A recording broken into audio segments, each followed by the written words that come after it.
Halo teman-teman semua, selamat datang di kuliah Pengantar Building Information Modeling atau BIM, atau juga bisa disebut dengan BIM. Ini adalah Autodesk Revit yang merupakan salah satu software modeling berbasis Building Information Modeling. Nah, dalam video kali ini kita akan mengenal beberapa hal yang mendasar dari software Autodesk Revit ini sendiri. Mulai dari tampilan awal setelah kita membuka Revit. Di sini terdapat model yang merupakan project seperti rumah, hotel, apartemen, jembatan, dan lain-lain. Dan di bawahnya ini ada families.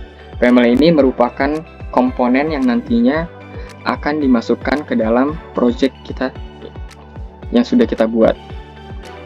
Nah, di sini ada beberapa informasi project yang sudah kita buat sebelumnya. Dan di bawahnya ini juga ada beberapa informasi families yang sudah kita buat sebelumnya. Nah, ketika kita ingin membuat project baru, kita diminta untuk memasukkan template. Nah, template ini sendiri merupakan starter pack awal yang bisa membantu kita dalam memodelkan suatu project. Revit ini sendiri sudah menyediakan beberapa template seperti construction, architectural, structural, mechanical, system, electrical, dan plumbing. Nah, kita menggunakan architectural template. Dan jangan lupa untuk mencentang di bagian project sini. Klik OK.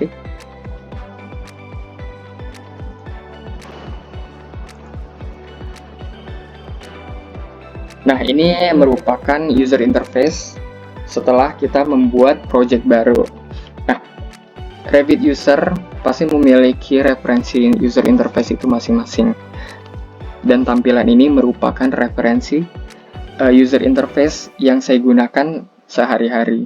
Yang dimana di atas ini ada menu bar, dan di sini ada properties, project browser, dan yang di bawah ini ada visual control bar. Nah, ini bisa kita pindahkan sesuai dengan referensi masing-masing. Bisa dipindahkan ke sini,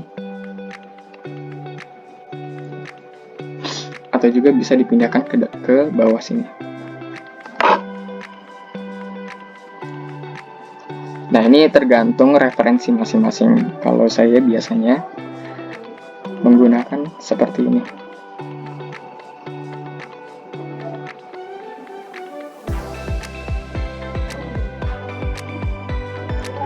Nah, ini biasanya saya gunakan seperti ini dalam memodelkan suatu project.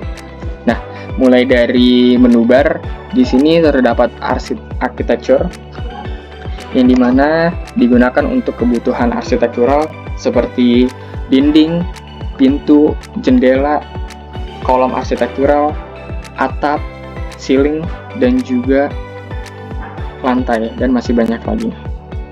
Nah, kalau di menu struktur ini itu digunakan untuk kebutuhan struktural seperti balok di mini balok, retaining wall, kolom, struktural kolom, dan plat lantai, dan juga pondasi. Dan di sini juga bisa membuat beberapa reinforcement atau rebar atau penulangan. Nah, di sebelahnya ini ada menu steel yang digunakan untuk kebutuhan kerangka baja. Di sebelahnya ini ada precast yang digunakan untuk kebutuhan modeling precast. Dan di sebelahnya ini ada sistem yang dibutuhkan untuk yang digunakan untuk kebutuhan modeling MEP atau mechanical, electrical, plumbing. Nah, di sebelahnya ini ada insert, kita bisa memasukkan gambar 2 dimensi dari AutoCAD. Kita juga bisa memasukkan project dalam project atau model dalam model. Dan kita bisa memasukkan gambar berupa PDF ataupun PNG dan juga JPG.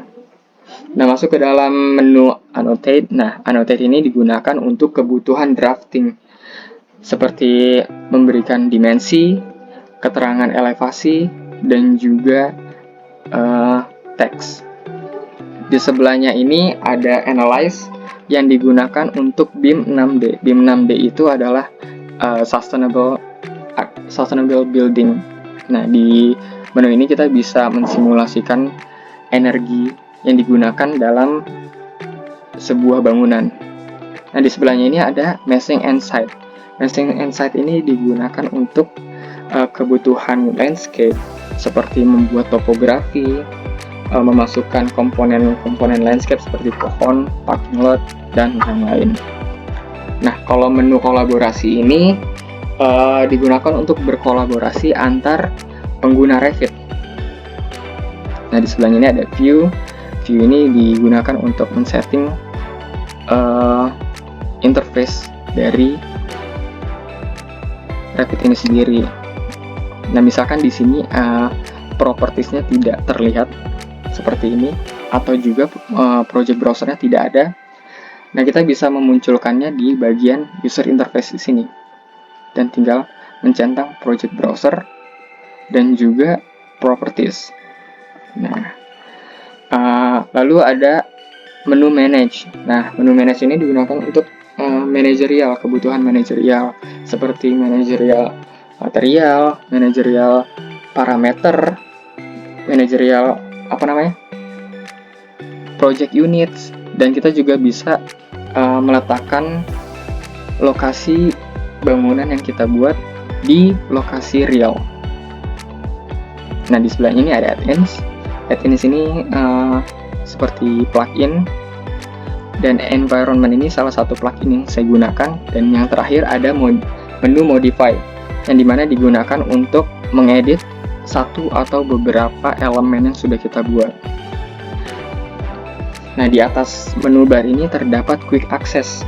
Quick access ini hampir sama seperti menu bar, hanya saja ini ada beberapa tools yang ingin kita gunakan secara cepat. Nah, lalu di sini ada properties. Properties ini merupakan pusat data dari suatu elemen yang berisikan beberapa parameter elemen. Nah, kalau di bagian ini ada informasi view nih. Dan di bawahnya ini ada project browser. Project browser ini adalah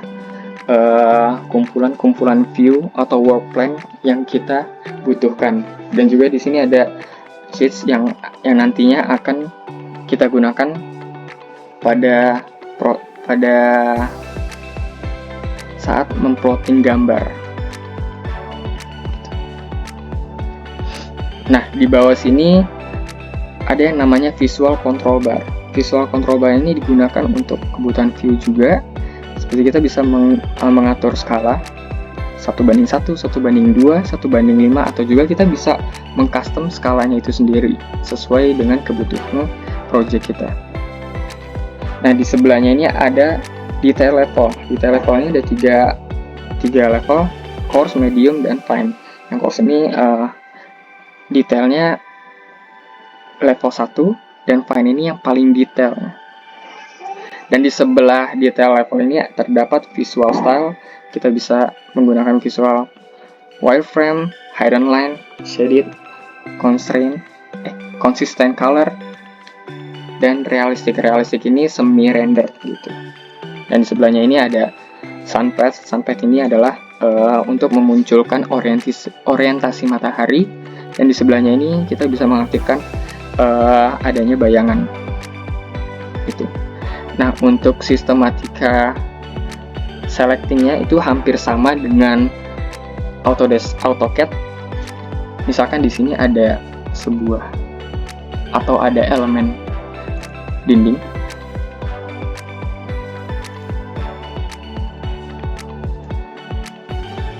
Seperti ini.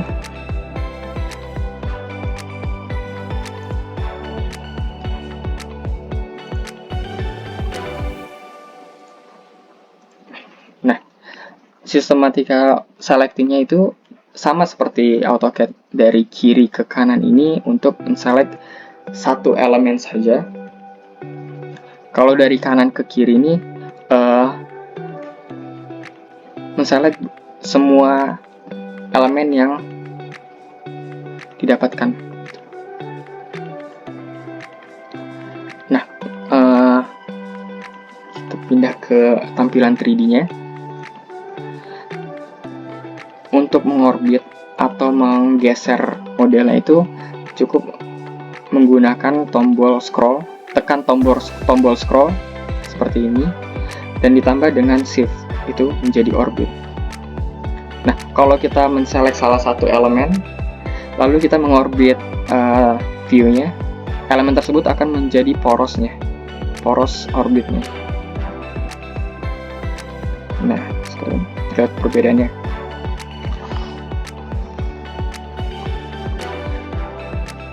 Nah, selama kuliah pengantar Building Information Modeling ini, kita akan mempelajari bagaimana cara membuat 3D model rumah 2 lantai. Kemudian kita akan memproduksinya ke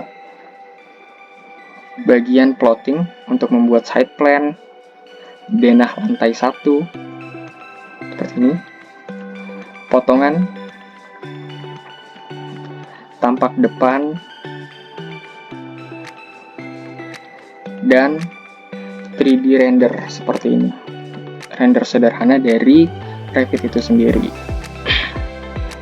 Dan yang terakhir kita juga akan mempelajari bagaimana cara membuat bill of quantity. Contohnya seperti wall, ini ada informasi wall yang kita gunakan dan kuantitinya juga sudah tertera di bagian bawah sini. Untuk pengenalan mungkin itu saja. Terima kasih.